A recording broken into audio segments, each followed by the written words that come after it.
दुपट्टा खिंचाया बहुत जोर से। मैंने सोचा क्या हो रहा है, मैंने पीछे मुड़ी तो मेरे कमर पे उस आदमी का हाथ था और मेरा दुपट्टा वो ज्योति कुमार खींच रहा था। मेरी माँ पीछे से चिल्लाई, मेरे हस्बैंड ऐसे ऐसे होने लगे, पूरा पसीना उनको चल गया, कुछ बोल नहीं पा रहे थे वो। यहाँ पे भी सर, यहाँ पे राजेश्वर में डॉक्टर अखिलेश गंदे गंदे इशारे कर रहा था मुझे सर। चलता था ना तो मुझसे सट के क्रॉस करता था सर, मैं इग्नोर कर देती थी कि मेरा हस्बैंड है यहाँ पे।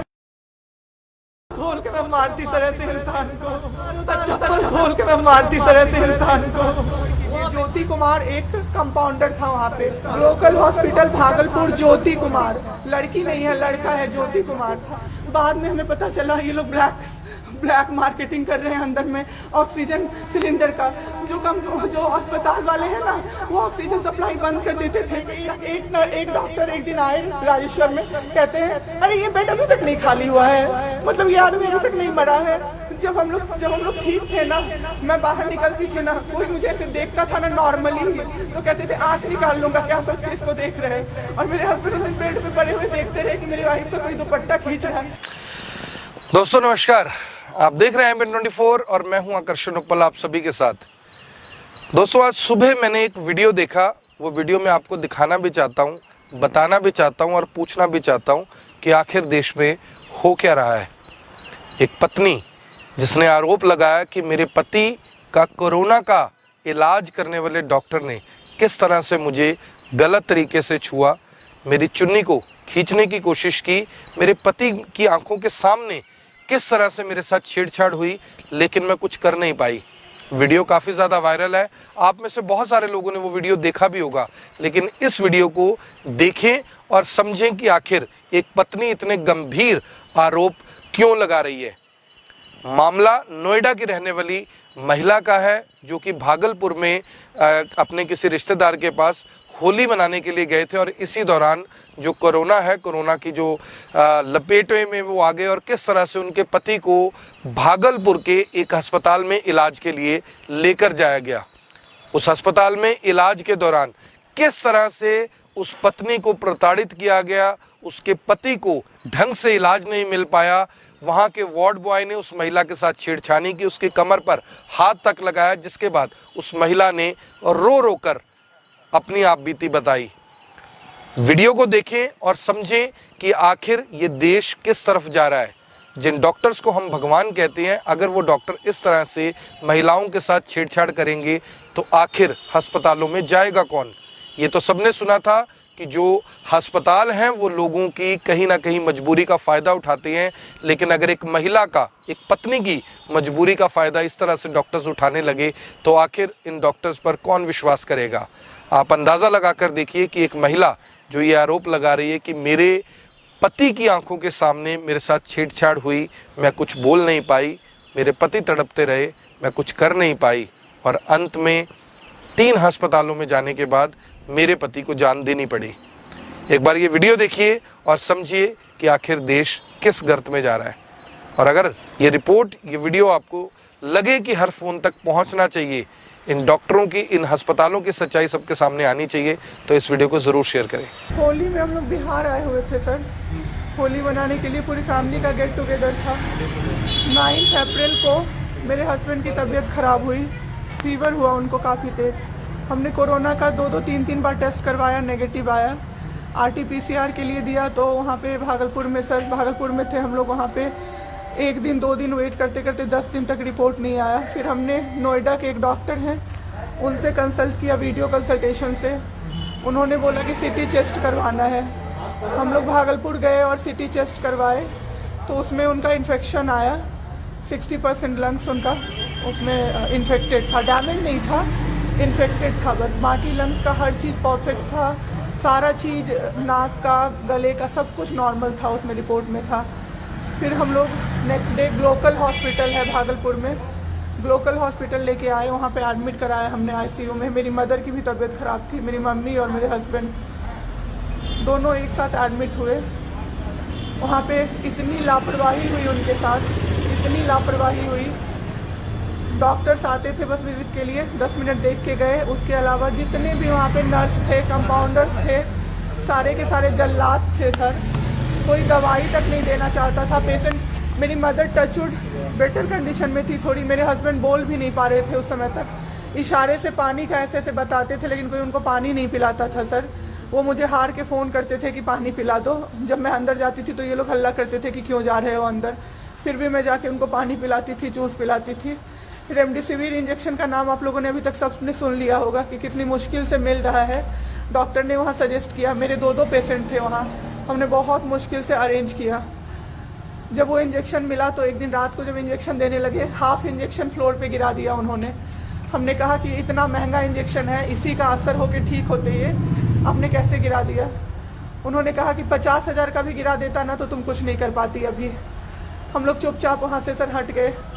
थोड़ी देर बाद वहाँ पे मेरे हस्बैंड को मैंने देखा कि उन्होंने 2-3 बार पॉटी किया था, यूरिन पास किया था, कोई क्लीन करने नहीं आ रहा था सर। 6 घंटे से वो उसी गंदगी पे पड़े हुए थे। उन्होंने मुझे फिर फ़ोन किया, बस फ़ोन कर पाते थे सर, बोल भी नहीं, बस मिस्ड कॉल आती थी, मैं समझ जाती थी कि कुछ परेशानी है उनको। जब मैं गई तो मैंने देखा पूरे गंदे बेड पे मेरे हस्बैंड 6 फीट 2 इंच के सर, पूरे गंदे पे वो सोए हुए थे सर। मैंने ज़बरदस्ती सबको बुलाया। एक आदमी था ज्योति कुमार करके, ज्योति कुमार, सब लोग ध्यान से इसको कवर कीजिए। ज्योति कुमार एक कंपाउंडर था वहाँ पे। कौन सा हॉस्पिटल का नाम? Glocal hospital Bhagalpur. Jyoti Kumar compounder है वहाँ का, मतलब जो अटेंडेंट सब होते हैं ना वो है, लड़की नहीं है लड़का है ज्योति कुमार। उसको मैंने रिक्वेस्ट किया कि भैया प्लीज़ आप मेरे हस्बैंड की मदद कर दीजिए, रात में ये लोग रुकने नहीं दे रहे हैं मुझे अपने पास, इनके पास।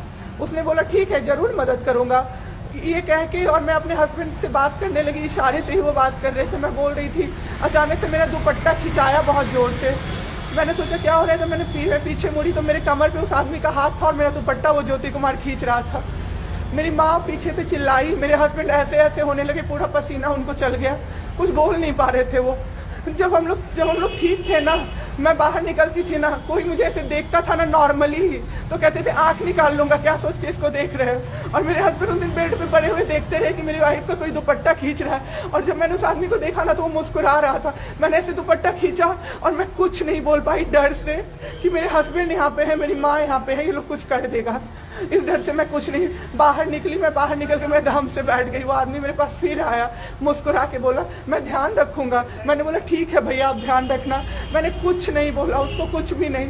2-3 दिन बाद ऐसे ही कोई सुविधा नहीं, कुछ नहीं। मेरे हस्बैंड की तबीयत उस दिन से बिगड़ी जब रात के 2 बजे में मेरी मदर के बगल वाले बेड पे एक अंकल, मास्क उनका हट गया था और वो अंकल चिल्ला के नर्स को बुला रहे थे और मेरी मम्मी चिल्ला रही थी जल्दी आइए ये मर जाएंगे, जल्दी आइए ये मर जाएंगे। कोई नहीं आया और अंकल ने दम तोड़ दिया।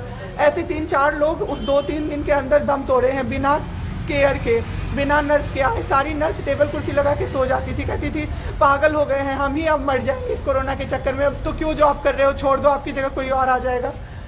उसके बाद वहाँ से बाई पैप वहाँ उस हॉस्पिटल में नहीं अवेलेबल था। मेरे हस्बैंड की तबीयत एक दिन बहुत ख़राब हो गई, उन्होंने मायागंज रेफ़र कर दिया, भागलपुर मायागंज हॉस्पिटल। हम लोग अभी मायागंज आए, मायागंज की और हालत ख़राब। ICU में 4 बेड था। मेरे हस्बैंड के बगल वाले बेड पे 4 लोग 6 से 7 घंटे में 4 लोग ख़त्म हुए। क्यों ख़त्म हुए? वो नर्स को बुला रहे थे, सिस्टर आ जाओ, दिक्कत हो रही है, और सिस्टर नहीं आती थी। एक अंकल तो बुलाते बुलाते उलट के गिर गए, पूरा सर फूट गया, ब्लड और मर गए वो अंकल वहीं पे। इतना मेरे हस्बैंड डर गए। शाम होते होते मेरे हस्बैंड की तबीयत अचानक से ख़राब होने लगी, पूरा ये सब ड्राई हो गया, एक लेयर वाइट कलर का जम गया उनके ऊपर, बहुत ज़्यादा तबीयत ख़राब हो गई। हम लोगों को समझ में नहीं आ रहा था कि हो क्या रहा था। अचानक से मेरे दिमाग में आया ना, डॉक्टर को कम से कम 5-6 बार मेरी बहन बुलाने गई है, क्योंकि कोई डॉक्टर था ही नहीं। कब हुई आपके हस्बैंड की डेथ? परसों। सुनिए मेरी बात, पहले पूरी कहानी मेरी सुनिए। मेरी बहन 5 बार 6 बार गई है बुलाने डॉक्टर को मायागंज में, तो डॉक्टर क्या कह रहे हैं, यार रात में भी सोने नहीं दोगे। जब हमने देखा जाके सर तो लाइट ऑफ, इमरजेंसी के नाइट डॉक्टर्स का लाइट ऑफ, और सब नीचे बिछा के मूवी देख रहे हैं और सो रहे हैं, और दरवाज़ा तक नहीं खोला सर। मेरे हस्बैंड की ऐसी हालत हुई, जब मेरी दीदी बहुत जाके चिल्लाई तब एक डॉक्टर आए वहाँ से, तो उन्होंने देखा क्या कि मास्क, उन्होंने ऐसे मास्क लगा होता है ना, उसमें एक ऑक्सीजन सप्लाई का पाइप होता है ना, वो पाइप ही नहीं लगाया था सर, बस मास्क लगा के छोड़ दिया था, ऑक्सीजन सप्लाई आ ही नहीं रहा था। जब बहुत कम हो गया तब वो डॉक्टर आए और पाइप लगाया, मेरे हस्बैंड तुरंत भी जिंदा हो गए। उसी दिन से उनके दिमाग में वो ऑक्सीजन की किल्लत का डर बैठ गया सर, बहुत घंटे बिना ऑक्सीजन। 7 घंटे बिना ऑक्सीजन के रहे सर, लड़ते रहे। फिर उस दिन इतना वो डर गए, वो बोले नहीं अब हमको कहीं बाहर लेके चलो। दिल्ली में सर हमने बेड का किया, बहुत पता नहीं था दिल्ली में कहीं भी जगह नहीं था।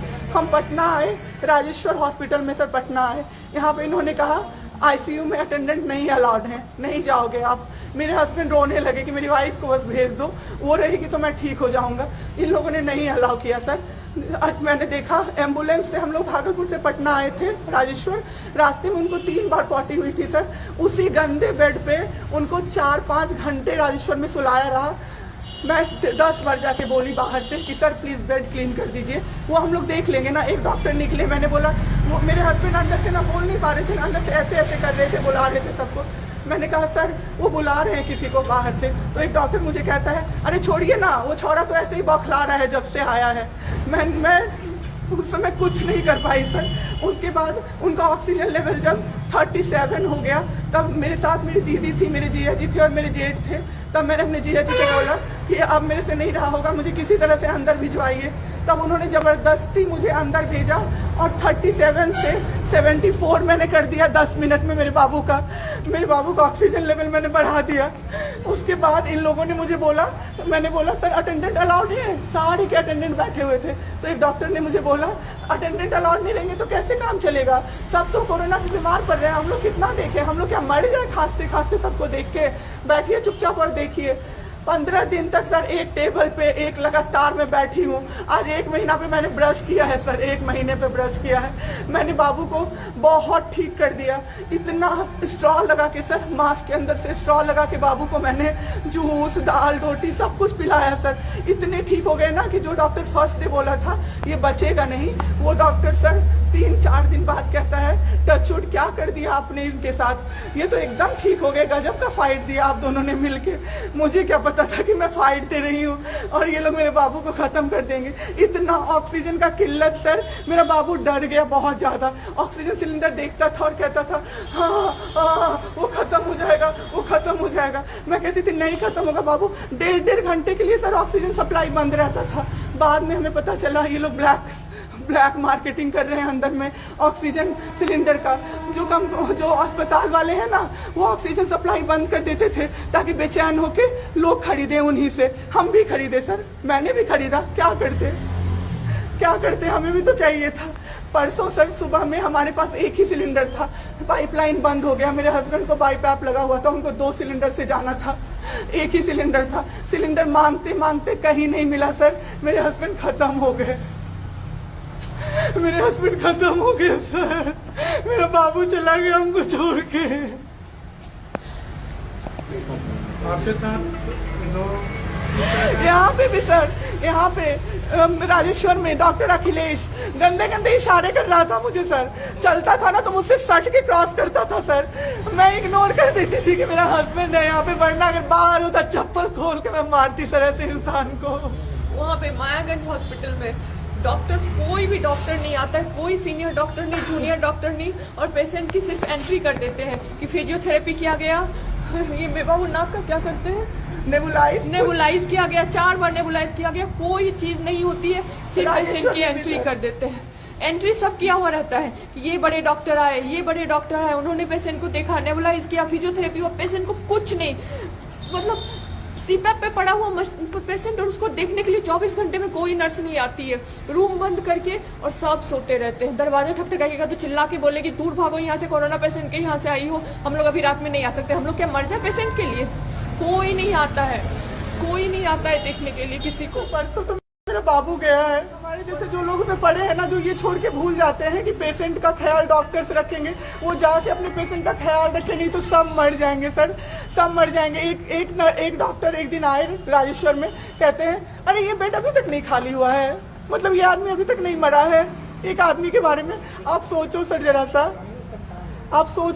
सा। मेरे हस्बैंड को वेंटिलेटर पे नहीं रखा सर, वो शायद बच जाते। और जब मेरी एक फ्रेंड है डॉक्टर, उसने बात की कि आपने वेंटिलेटर पे क्यों नहीं रखा, तो झूठ कह रहे हैं कि फैमिली वालों ने मना किया।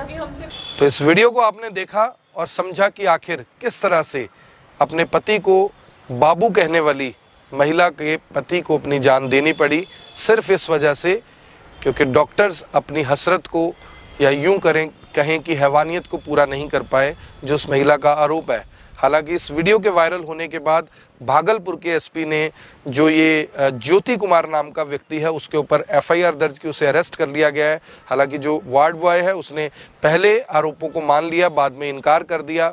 लेकिन सच क्या है ये तो या भगवान जानता है या वो महिला जानती है। लेकिन जिस तरह से मुझे लगता है कि एक महिला ने कई सारे कैमरों के सामने खड़े होकर अपनी आप बीती सुनाई, वो अपने आप में कहीं ना कहीं इंसानियत को शर्मिंदा और शर्मसार करने वाली ज़रूर है। आप देख रहे हैं एमएन 24, मैं हूं आकर्षण उप्पल, करनाल से आप सभी के साथ लाइव। इस वीडियो को ज़रूर शेयर करें जो कि बिहार के भागलपुर की है और अस्पतालों की सच्चाई आप सभी के सामने।